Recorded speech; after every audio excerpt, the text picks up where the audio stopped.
안녕하세요. 톡썰 라디오입니다. 오늘 사연 바로 시작해 보겠습니다.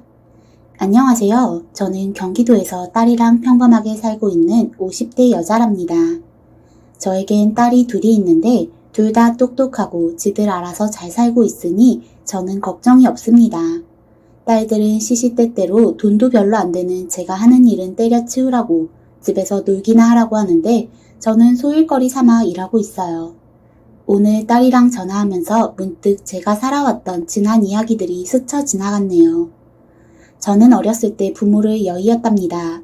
제가 듣기로는 3살 때 어머니가 돌아가셨고 5살 때는 아버지마저 돌아가셨다는데 정확한 사연은 알지 못해요.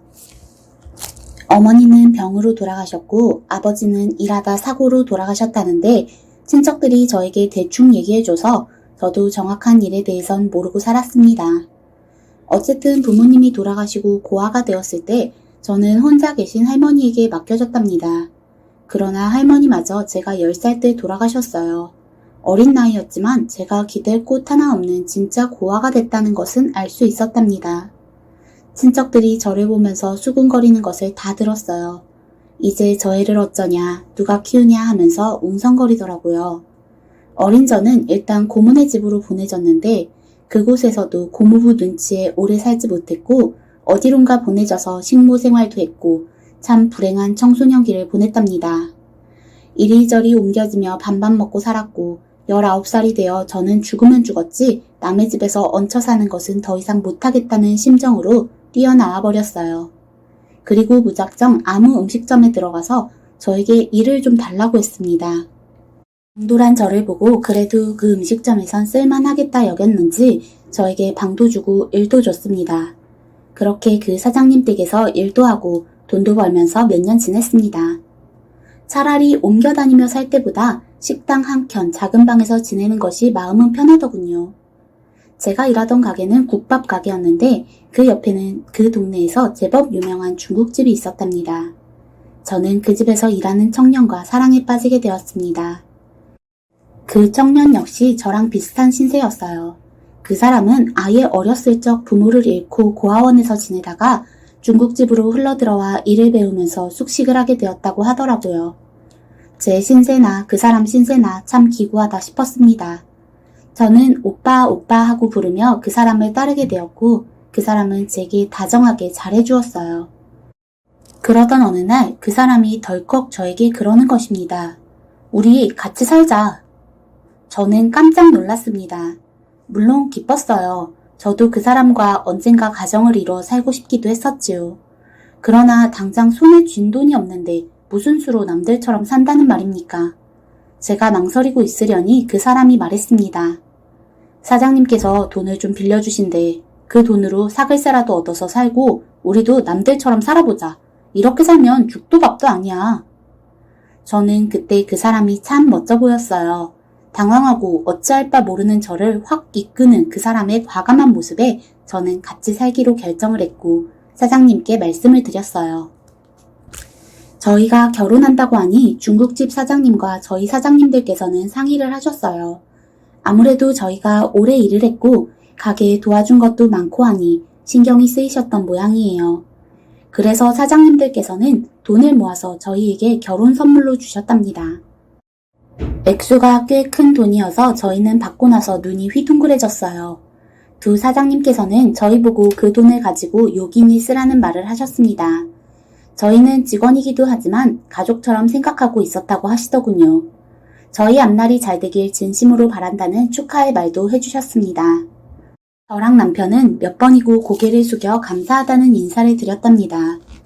저희가 남들처럼 결혼식하고 그럴 형편이 아니었던지라 일단 사글세방 구해서 살림부터 합쳤습니다.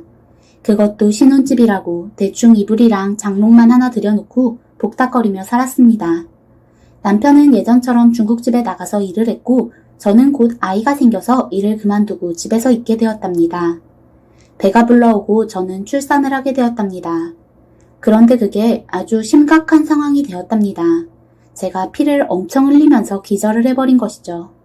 난리가 나서 저는 급히 대학병원으로 옮겨졌고 그 병원에서 긴급 수술을 받아 아이가 무사히 태어났다고 합니다. 아이는 무사했지만 저는 2번 다시 아이를 갖지 못하게 되었답니다.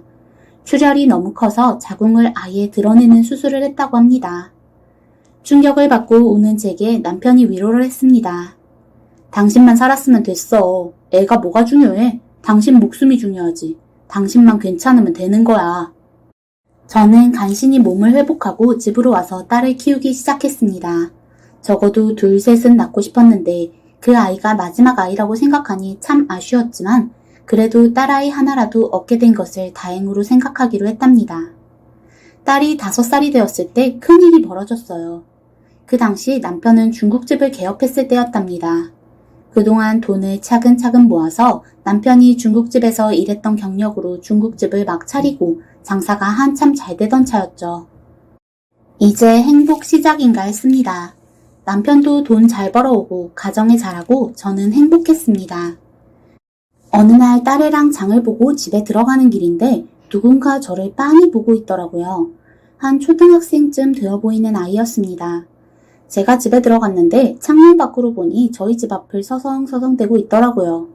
저는 의문이 들어서 밖으로 나가서 그 애에게 혹시 길을 잃었냐고 물었습니다. 너 집을 못 찾고 있니? 이 동네에서 처음 보는 얼굴 같은데 이사 온 거니? 제가 묻자 아이는 빤히 저를 보더라고요. 잠시 아무 말도 못하고 손만 만지작거리고 있다가 저에게 그러더군요. 저 아빠를 찾아왔어요. 저희 아빠 이름은 김민수예요. 저는 그 말을 듣고 화들짝 놀랐습니다. 그 이름은 바로 저희 남편 이름이었기 때문이었죠. 저는 그 애를 붙잡고 대체 누구냐고 캐묻기 시작했습니다. 그 애를 일단 집으로 들여서 어디서 온 것이며 김민수라는 사람은 어찌 아는 것이냐고 물어보니 그 애는 준비한 듯이 술술 말했습니다. 저희 엄마가 여기로 찾아가 보라고 했어요. 엄마가 혼자 저 키우기 힘드니까 아빠한테 가라고 했어요.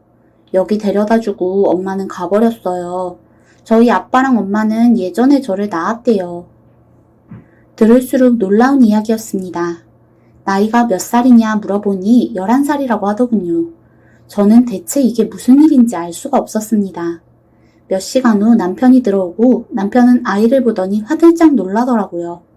남편이 설명한 이야기는 아이가 말한 것과 크게 다르지 않았답니다. 사실 얘가 내 딸이 맞아.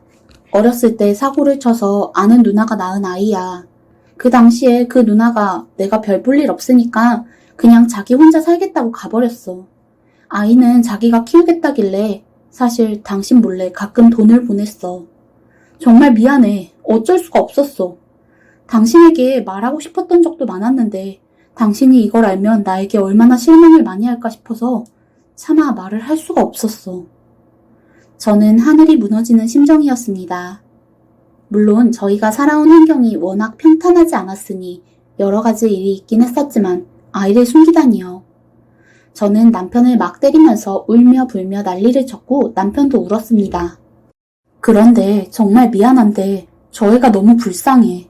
당신이 정말 원하지 않는다면 저 애를 고아원에 보내는 방법밖에 없는데 차마 그렇게 할 수는 없고 우리 애로 그냥 당신이 먹여주기라도 하면 안 될까?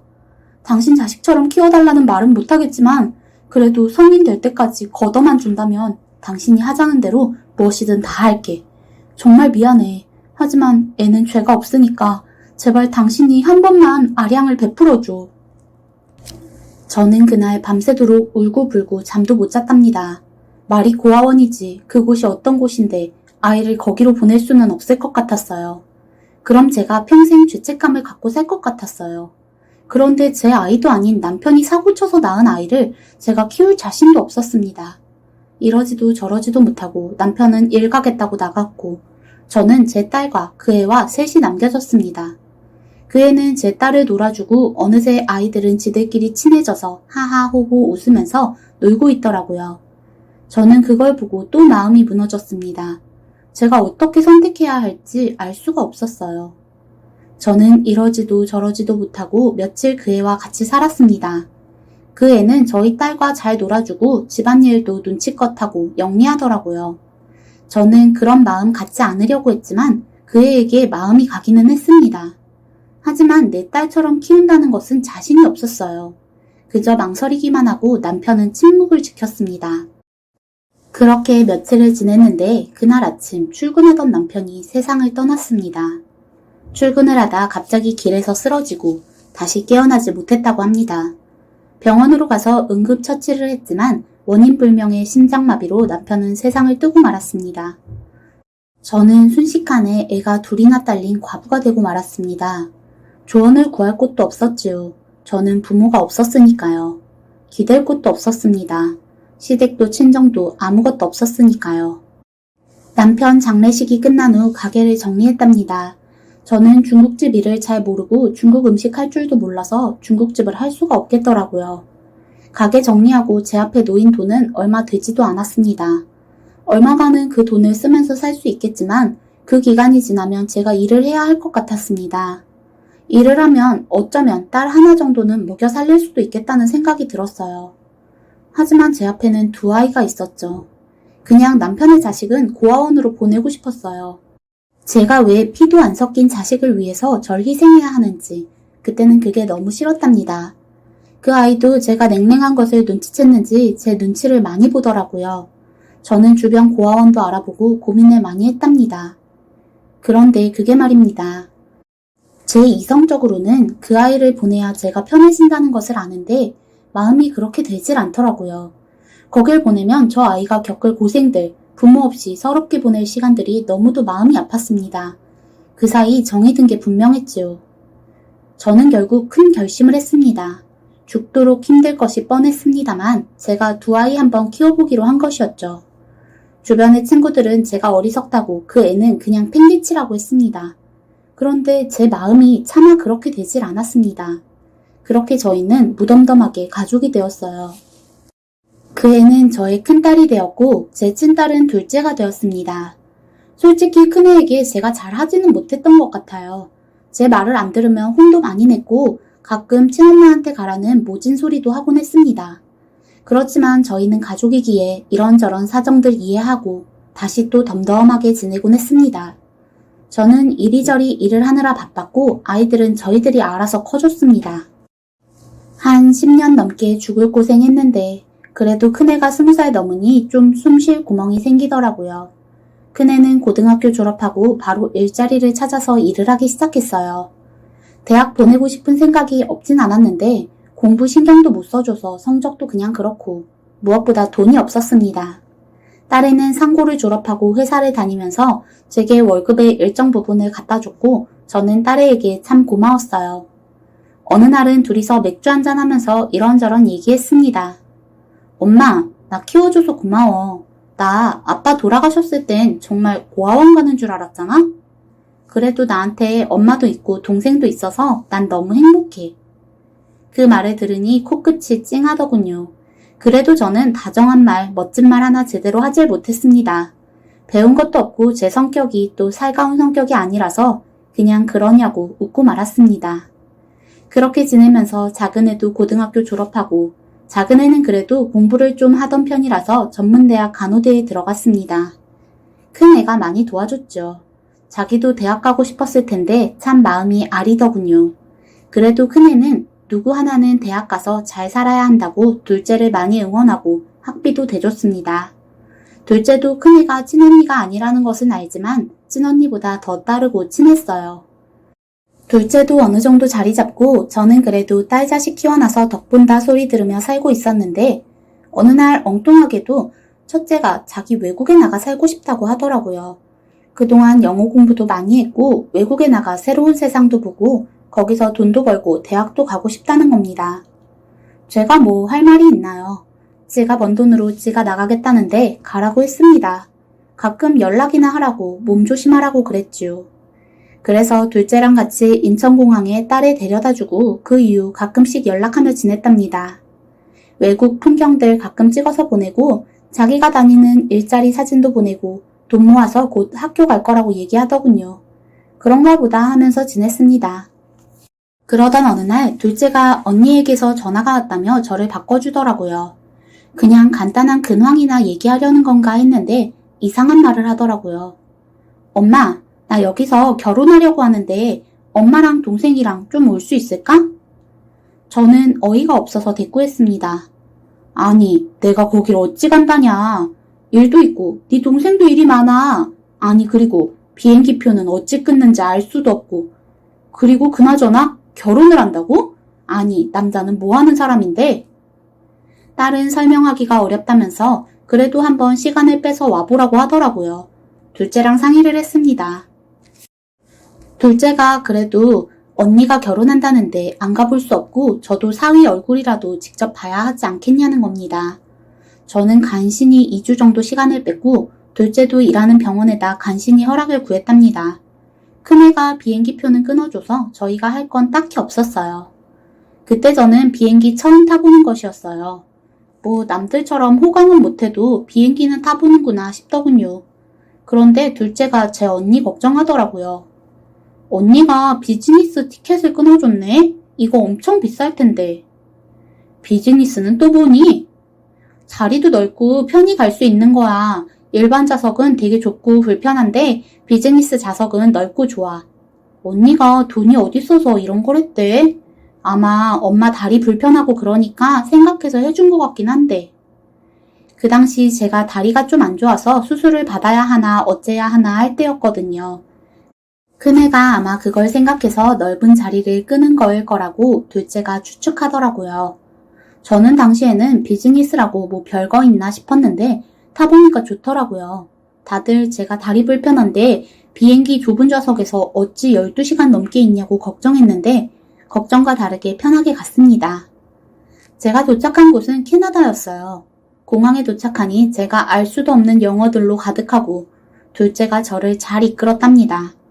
원 둘째랑 갔으니 망정이지 혼자 갔으면 어디가 어딘지 알 수도 없겠더군요. 그런데 공항을 나가려니 웬 백인 남자들이 우르르 와서 저희를 데려간다고 하더라고요. 안 그래도 큰애가 미리 말은 했다고 합니다. 남자들이 데리러 갈 거라고요. 저랑 둘째는 얼결에 그 사람들이 이끄는 대로 갔고 삐까번쩍한 검은 차를 타고 어디론가 갔습니다. 둘째가 가면서 차를 보면서 신기한 듯이 중얼거리더라고요. 언니 돈 많이 벌었나 봐. 이런 차도 보내는 거 보니까. 저는 그때까지 믿기질 않았는데 제가 도착한 곳을 보고 큰애가 출세했다는 것을 알게 되었어요. 그 집은 엄청나게 화려한 저택이었습니다. 저와 둘째는 눈이 휘둥그레졌어요. 안내를 받아 들어간 저택에서 큰애와 웬 백인 남자가 저희를 맞이했습니다. 큰애가 저를 오랜만에 봐서 반가운지 펄쩍펄쩍 뛰면서 저를 안더라고요. 그리고 백인 남자가 정중하게 인사를 하더군요. 뭐라고 샬라거리는데 알아들을 수는 없었고 큰애가 전달을 했습니다. 엄마 오신 동안 잘 모시고 구경 많이 시켜주래요. 이 사람이 내 남편 될 사람이야. 저는 어색하게 그 사람과 인사를 했습니다. 저녁을 배불리 먹고 저는 딸에게 그동안 있었던 모든 일들을 들을 수 있었습니다. 저 사람은 사업을 굉장히 많이 하는 사람인데 내가 일하던 곳에 거래처 왔다가 나를 보고 반해서 결혼하자고 했어. 처음에는 백인 남자가 동양인 여자 한번 건드려 보려는 심사로 알았는데 지낼수록 정말 진국이더라. 그래서 결혼까지 하게 된 거야. 이미 같이는 살고 있고 얼마 후에 결혼식 올릴 건데 엄마랑 동생은 꼭 부르고 싶다니까 비행기 표 끊어줬어. 저랑 둘째는 큰애의 말을 듣고 놀라움을 감추지 못했답니다. 집 구경하는 데만도 시간이 걸리더라고요. 저는 큰애가 이렇게 출세한 것만 해도 고마운데 저한테 이렇게 말하더군요. 엄마, 내가 이제 호강시켜줄게. 그동안 피도 안 섞인 나 키우느라 고생 많았어. 그래도 엄마 덕분에 내가 맘 편히 살 수 있었어. 엄마 은혜 절대 잊지 않을게. 이제 편하게 살아요. 그 말을 듣고 오랫동안 마음속에 있던 눈물이 왈칵 터지더군요. 큰애와 저 둘째가 셋이 끌어안고 엉엉 울면서 밤을 보냈답니다. 그날 오랜만에 세 모녀가 즐겁게 수다도 떨고 다음날부터는 여행도 다녔어요. 그리고 일주일 후 간단히 올린 결혼식에 참여도 하고 이것저것 더 구경하고 아쉬운 마음 안고 한국으로 돌아왔어요. 큰딸은 이제 아예 캐나다에서 자리를 잡았고 아이도 낳았습니다. 저희에게 금전적으로 많이 도와줘서 둘째랑 저랑 편하게 지내고 있어요. 얼마 후 손자 보러 한 번 더 오라고 하더군요. 제가 얼마 전 다리 수술을 해서 갈 수가 있을지 어떨지 모르겠다고 하니 그럼 자기가 한번 사위랑 오겠다고는 했습니다. 워낙 바쁜 사람이라 될지는 모르겠지만요. 인생 참 모르는 일 같습니다. 제가 낳은 딸도 아닌데 그 딸로 인해 호강할 줄 누가 알았겠어요. 그저 딸에게 고마운 마음뿐입니다. 얼른 손자를 한번 안아보고 싶네요. 시청해주셔서 감사합니다. 지금까지 톡설 라디오였습니다.